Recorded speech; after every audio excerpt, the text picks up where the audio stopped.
Hi, I'm Julie, and I'm going to be keeping a video blog for anybody who might be interested.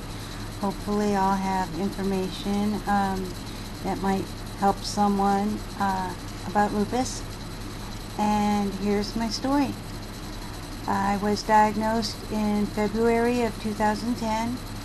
I had been, but I had symptoms way before that, way before. I am 50. I will be 51 in July. Oh my gosh. I have 2 children. I'm married 23 years. I have a grown girl, 21, and a young boy, 11. My story is I was working. I was under a lot of stress. I was very, very tired. I experienced malaise, which is really just a feeling of not being well. I was not well. I lost 40 pounds in 3 months. My hair started falling out. Every time I went in the sun, I broke out in a horrible itchy rash and hives, and it got to the point where by the time I got to work, my arms were bleeding from rash. I was nauseous. I used to lay over the garbage can. I used to close my door in my office, lay on the floor. I was sick every time I did eat. Most of the time I had no appetite. I had trouble sleeping. And my doctor sent me to the dermatologist for my rashes. He took one look at me and said, you know what? Take a biopsy. I have a feeling. He did 3 core punch biopsies in my lesions and rashes. And he did a direct ANA with a titer and then one without, with a new ANA test from LabCorp, which measures each different antibody in your blood. So I had both tests. Both tests came out highly positive. So I knew what I was dealing with.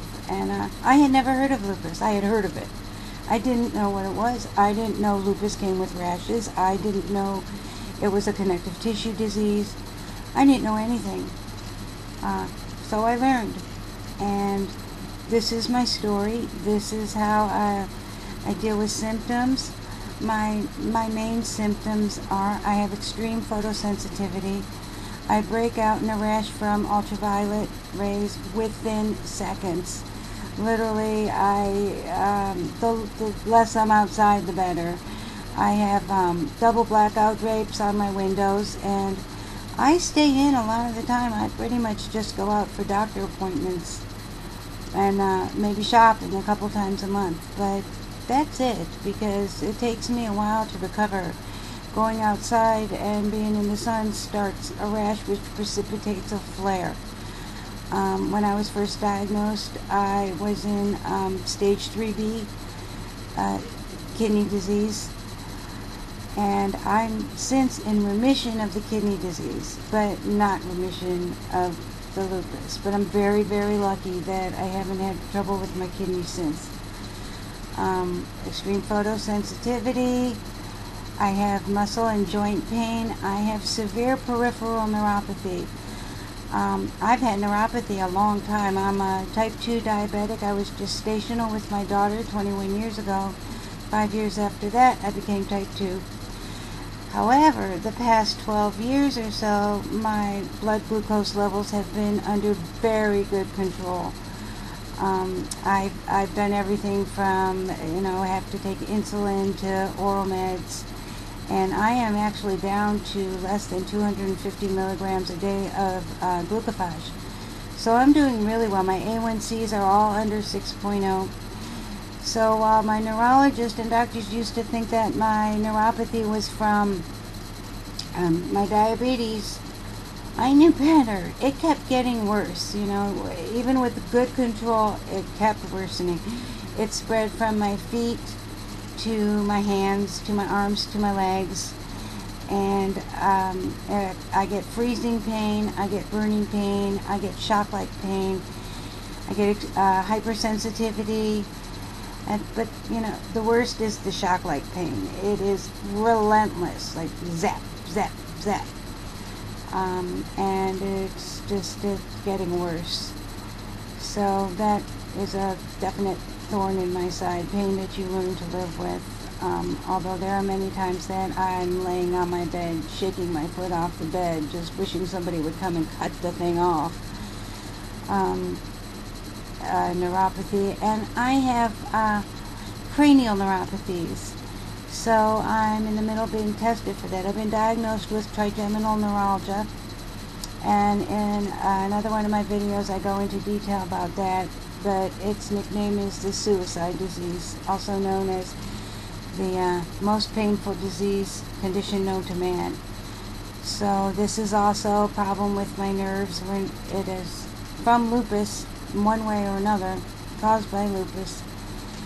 I have trouble with my feet. I have plantar fasciitis, which is caused by inflammation in the connective tissue in my feet. I have it in both feet, and when it gets really bad, I can't walk. So I wear a special boot when that happens, and I do special exercises, and then usually if I do them at night, by the next morning I can kind of start to get around a little bit if I have to, but there's a lot of crawling. Fortunately, I have treatment for that, and I get cortisone shots right into the bottom of my foot, into the plantar muscle, and it helps quite a bit. So I'm very lucky with that. I have severe osteoarthritis in my upper cervical spine. Again, herniations and bone spurs from lupus caused by the inflammatory process.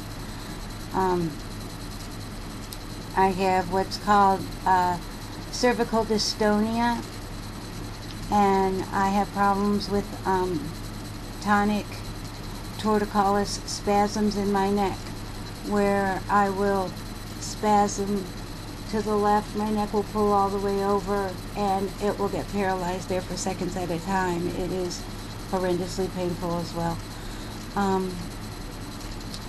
I have some fatigue, although I'm pretty lucky that I have, for the most part, been spared fatigue.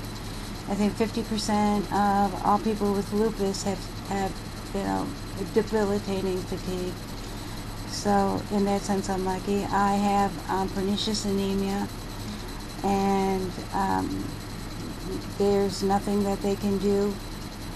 So my blood count is usually low. My platelets are high, but that does happen sometimes to people with lupus. I get mouth sores and nose sores about once a month, on the inside of my mouth, the inside of my nose, the outside, and occasionally in my ear. I'm prone to rashes. I have systemic lupus, but I also have cutaneous and discoid lupus, which I understand is not that popular, that somebody has all three, but I do. And I get lesions, vascular lesions that go through like all my layers of skin and look like flesh-eating disease, really disgusting type rashes with necrosis and gross. And I have vasculitis in my skin from photosensitivity. It's sort of like bleeding under your skin, blood vessel inflammation. And I have Raynaud's phenomenon, where my fingers, the ends of my fingers turn blue and stay cold instead of warming up. And I have fibromyalgia. I've been diagnosed with it, although I don't have the pressure points. And like I said, I've been spared majority of the fatigue. So even though I've been diagnosed with it, and my nerve problems are mainly, peripheral neuropathy and cranial neuropathies. So I have Libido Reticularis, which is also skin-related problem. And what it is like, I don't think you can see it today, but it's a netting of the skin where it looks laced, and that I understand is from, blood issues. And so I see my rheumatologist every 3 months. He does an ANA every 3 months, and even though he says that it isn't an indicator of disease activity, he still does it. And it helps him see where I'm at. I can see him when needed, and he has me come in every 3 months as well. During a flare, I take steroids like anybody else. I don't look sick most of the time. So, people with lupus get a lot of that. Oh, well, you're just tired. Why don't you just take some rest? You don't look sick to me. We get called hypochondriacs. A lot of people don't understand. But, just because we might look okay on the outside doesn't mean there isn't something going on the inside. Lupus is a disease that attacks the immune system attacking itself. It's a connective tissue disease, and it causes system-wide damage. I have problems with my intestinal tract and inflammation, suffer from nausea. I take anti-nausea medication every day. So that is a big help. There's no cure for lupus. They pretty much just treat the symptoms. I'm on the gold standard, which is Plaquenil. I take every day, and everything else is symptomatic treatment. So I hope to make a story, videos of my story, how I manage my lupus, any information that I find out, especially new information. I want to talk about support groups. I want to talk about online support groups in specific, and there are some really good ones out there, and I have made a really wonderful family of friends and people who understand each other and care about each other unconditionally. It's a wonderful thing, and I hope maybe, if I help one person, I've done enough. If I give you a website, and tell you to go to the Timberline Tribe at yahoogroups.com, and it's a wonderful group for loopies, and one person goes and they find the information that they're looking for, or a way to make their life work easier, to get some quality back in their life, then it is worth everything. So I hope you'll watch, and I hope I have something important enough to say. Thank you so much. Bye for now.